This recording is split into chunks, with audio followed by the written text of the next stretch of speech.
How's it going? My name is Jonathan Zaragoza, and today I'll be presenting on the capital structure of solar technologies, more importantly, focusing on the M&M model theories.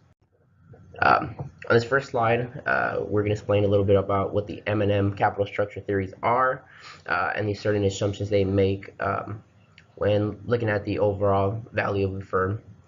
Uh, Modigliani and Miller were two professors in finance from the 50s who studied capital structure and the influences it had on the market value of a firm.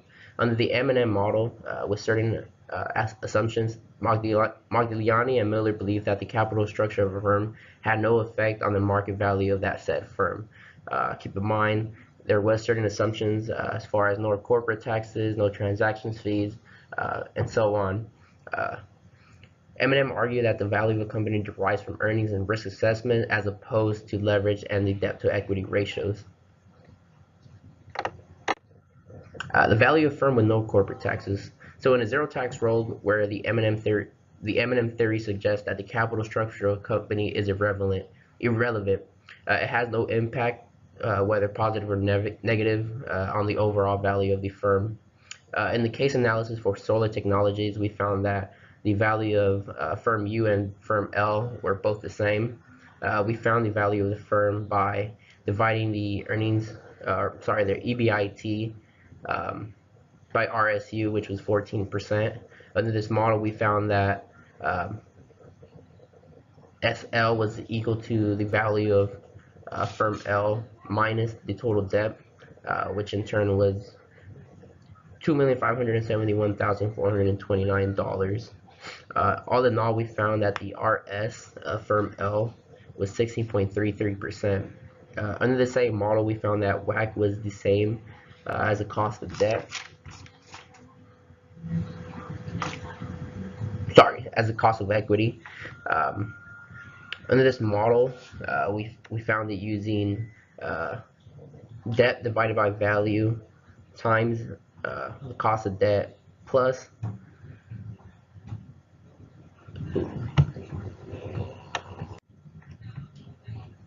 Alright, so moving on to the next slide, we have the value of the firm with corporate taxes at 40%. With corporate taxes but no personal taxes considered, the M&M model states that the firm value increases continuously with financial leverage, and hence companies should utilize debt as a useful resource.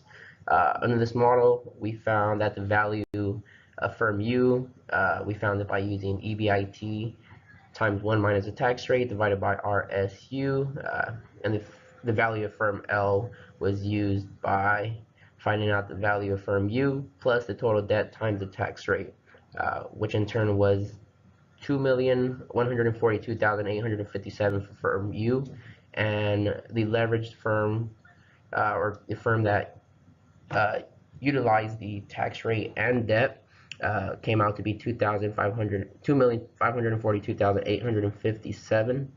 And we found that WACC actually was a bit less for this one here, was at 11.8%, suggesting that it's a little bit cheaper to use debt, and in turn, value is added to the firm when utilizing debt in this scenario.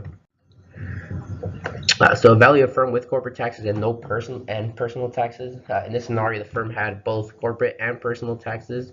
On this slide, you'll be able to see the formula that we used in order to find the value of firm L.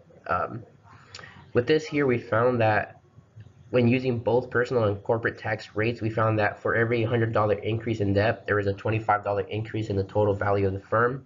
And using a similar equation, but with no personal taxes, keep that in mind, we found that for every $100 increase in debt, there will be a $40 increase in the value of the firm, suggesting that personal taxes somewhat decreases the gain from leverage in this scenario here. And this is a summary of how each model affects the value. Under the M&M model with no taxes, we found that the capital structure of the firm does not impact the value of the firm, suggesting that VL is equal to VU. Under the M&M model with corporate taxes but no personal taxes, we found that the value of the company is in fact impacted by the capital structure of the company. The more we add debt, the more the value of the firm increases. This suggests that companies should be utilizing 100% debt. However, we all know that's unrealistic and not ideal. And under the third model, under the M&M model with corporate taxes and personal taxes, we found that as opposed to the scenario listed above, personal taxes decreases the gain from leverage. Again, we kind of covered that in the previous slide as well. Um, so what does the Miller model imply about the effect of corporate debt on the value of the firm? That is, how do personal taxes affect the situation? Like we said in the previous slide, a firm with personal taxes negatively affects the value of the firm. In essence, a company with corporate taxes maximizes the leverage a firm has, where a firm with personal taxes lowers the gain from leveraging the company. Uh, so what do these capital structure policy recommendations do the three theories suggest? Under the first model, the M&M theory, in a zero tax world, suggests that the capital structure has no impact on the value of the firm, with or without debt. So it pretty much suggests that one capital structure is just as good as the other. Under the second model, or under the second theory, the model suggests that firms' value increases continuously with financial leverage. Thus, firms should utilize 100% debt financing. Miller added personal taxes under the theory as well, and we found that the value of debt financing is reduced, however, not eliminated.